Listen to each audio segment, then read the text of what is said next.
শুভ সন্ধ্যা বন্ধুরা, নতুন এক হয়ে চ্যানেলটিতে আপনাদের সবাইকে স্বাগত জানাই। আমি শান্তনু। আমি রিয়া।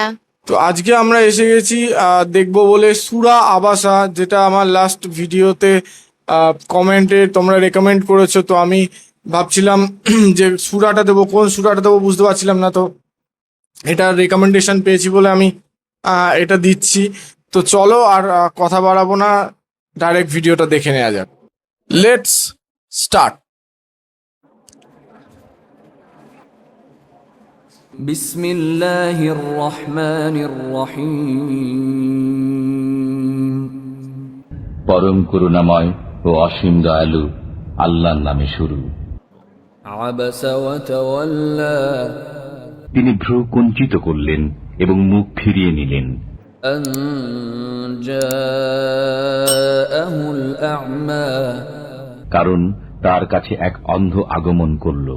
وما يدريك لعله يزكى আপনি কি জানেন সে হয়তো পরিশুদ্ধ হতো أو يذكر فتنفعه الذكرى অথবা উপদেশ গ্রহণ করত এবং উপদেশে তার উপকার হতো। أما من استغنى পরন্তু যে বেপরোয়া, فأنت له تصدى আপনি তার চিন্তায় মশগুল। وما عليك ألا يزكى সে শুদ্ধ না হলে আপনার কোনো দোষ নেই। وأما من جاءك يسعى যে আপনার কাছে দৌড়ে আসলো وهو يخشى এমত অবস্থায় যে সে ভয় করে, فأنت عنه تلهى আপনি তাকে অবজ্ঞা করলেন। كلا إنها تذكرة কখনো এরূপ করবেন না, এটা উপদেশ বাণী। فمن شاء ذكره অতএব যে ইচ্ছা করবে সে একে কবুল করবে। في صحف مكرمة এটা লিখিত আছে সম্মানিত, مرفوعة مطهرة উচ্চ পবিত্র পত্রসমূহে, بأيدي سفرة লিপিকারের হস্তে, كرام بررة যারা মহৎ পূত চরিত্র। قتل الإنسان ما أكفره মানুষ ধ্বংস হোক, সে কত অকৃতজ্ঞ।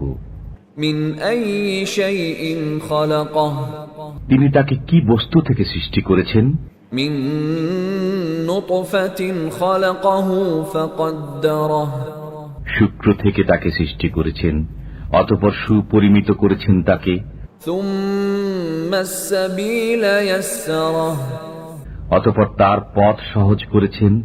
ثم أماته فأقبره অতঃপর তার মৃত্যু ঘটান ও কবরস্থ করেন তাকে।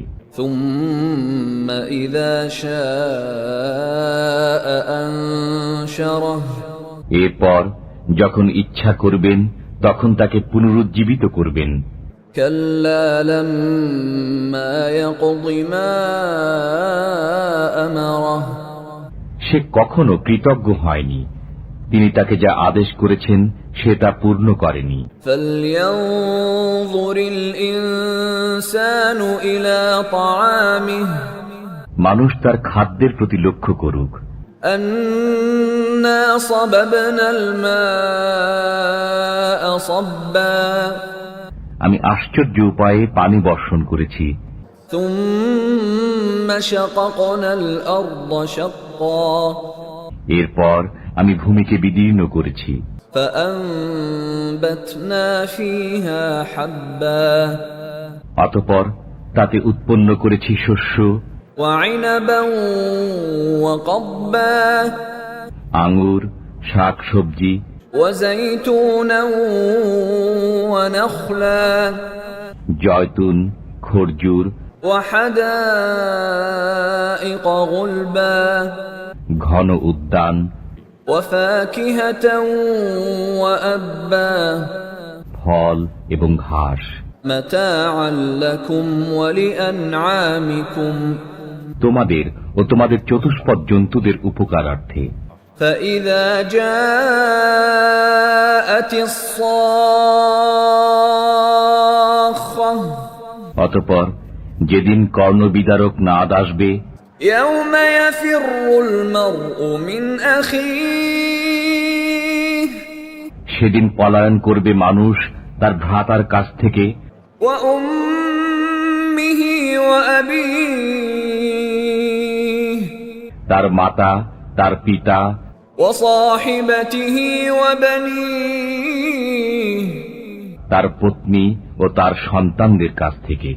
لكل امرئ منهم يومئذ شأن يغنيه সেদিন প্রত্যেকেরই নিজের এক চিন্তা থাকবে যা তাকে ব্যতিব্যস্ত করে রাখবে। وجوه يومئذ مسفرة অনেক মুখমণ্ডল সেদিন হবে উজ্জ্বল, ضاحكة مستبشرة সহাস্য ও প্রফুল্ল, ووجوه يومئذ عليها غبرة এবং অনেক মুখমণ্ডল সেদিন হবে ধূলিধূসরিত। ترهقها قترة তাদেরকে কালিমা আচ্ছন্ন করে রাখবে। أولئك هم الكفرة الفجرة তারাই কাফির পাপিষ্ঠের দল। তো আমাদের সূরা আবাসাটা ভীষণ ভালো লাগলো শুনতে। আর আমি যদি ভুল না হই, প্রথমে বলা হলো যে যাদের তুমি ডাকছো, ইসলামের প্রতি দাওয়াত দিচ্ছ, তারা যদি তোমার কথা না শোনে তাতে তোমার কিছু করার নেই। তুমি তোমার সব থেকে ভালো দিয়ে চেষ্টা করেছো তাদেরকে আল্লাহর পথে ফিরিয়ে আনার, কিন্তু তারা যদি না ফেরে সেটা হয় তোমার দোষ নয়। আর তারপরে আল্লাহ তাআলা বলছেন মানুষ কত অকৃতজ্ঞ, কারণ উনি কিন্তু সবকিছু বৃষ্টি দিয়েছেন, দিচ্ছেন। হ্যাঁ, বৃষ্টি একদম। দিচ্ছেন, যার ফলে ফসলের চাষ শস্য, হচ্ছে। একদম শস্য দিয়েছেন, গবাদি পশু দিয়েছে আমাদের জন্য, এবং মানে ইভেন ফল, পশুদের জন্য কিন্তু খাদ্য সব ব্যবস্থা উনি একদম করে একদম দিয়েছেন। একদম তো সেই জায়গা থেকে মানুষ কিন্তু কোনো কিছুর জন্য তার কৃতজ্ঞতা হ্যাঁ, বোধ করে না, প্রকাশ করে প্রচুর, না। একদম প্রচুর অকৃতজ্ঞ। তো তারপরে তিনি বলতে এখানে বলা হচ্ছে যে মানুষ যখন মারা যাবে আর কি, কবরস্থ করা হবে, আর যেদিন তার পুনরুজ্জীবন হবে সেদিন কিন্তু মানে কিয়ামতের দিন। হ্যাঁ, কিয়ামতের দিন পিতা, পুত্র, সন্তান কেউ কারোরটাই দেখবে না। সবাই কিন্তু যে যার থেকে পালাবে, আর নিজের জন্য কিন্তু সবাই ব্যস্ত হয়ে থাকবে। তখন কিন্তু আপন বলে কেউ থাকবে একদম, না। আজকে যে সবাই আপন আপন করছে, এ আমার আপন, ও আমার পর, এটা কিন্তু সেই দিন কিছুই থাকবে না। তো সেই দিন কিন্তু কিছু কিছু মানুষের মুখ উজ্জ্বল থাকবে, যারা হয়তো আল্লাহ তাআলার পথে যাবে, যারা পাপ করবে না, যারা সৎকর্ম করবে, তাদের মুখ উজ্জ্বল থাকবে। আর কিছু কিছু মানুষ যারা আল্লাহ তাআলার পথে চলবে না, পাপ কর্ম করবে, তাদের কিন্তু মুখ বললো যে একদম ধুলি কালিমা হয়ে যাবে তাদের মুখ, এবং তারাই পরে কাফের এবং জাহান্নামবাসী যাদের মানে যারা হবে। হবে একদম সত্যি, মানে এই আমাদের সূরাটা অসাধারণ লাগলো। এখানে মানে অ্যাকচুয়ালি মৃত্যুর পরে কি হতে চলেছে এবং আমরা এই জীবনে কি করছি সেই নিয়ে এখানে আলোচনা হলো এই সূরাতে, যেটা আমাদের বেশ ভালো লাগলো। এবং সত্যি এই চ্যানেলের যে যেভাবে সূরা মানে ট্রান্সলেট করে আমাদের বুঝতে খুব সুবিধা হয়, কারণ বাংলায় খুব সহজভাবে বোঝায়। তো আমাদের বেশ ভালো লাগে। অসংখ্য ধন্যবাদ আমাদের রেকমেন্ড করার জন্য এই সূরাটা। তোমাদের কেমন লেগেছে এই সূরাটা অবশ্যই আমাদের কমেন্ট বক্সে লিখে জানাতে ভুলো না। আর সব থেকে বেস্ট পার্ট কি লেগেছে এই ভিডিওর অবশ্যই আমাদের জানাতে ভুলো না। আর আমাদের ভিডিও যদি ভালো লেগে থাকে তাহলে লাইক করে দেবে, শেয়ার করে দেবে, এবং আমাদের চ্যানেলটি সাবস্ক্রাইব করে দেবে, আমাদের পাশে থাকবে, যাতে এরকম নতুন নতুন ভিডিও আমরা তোমাদের জন্য আরো আনতে পারি। তো দেখা হচ্ছে তোমাদের সঙ্গে নেক্সট ভিডিওতে। Thank you.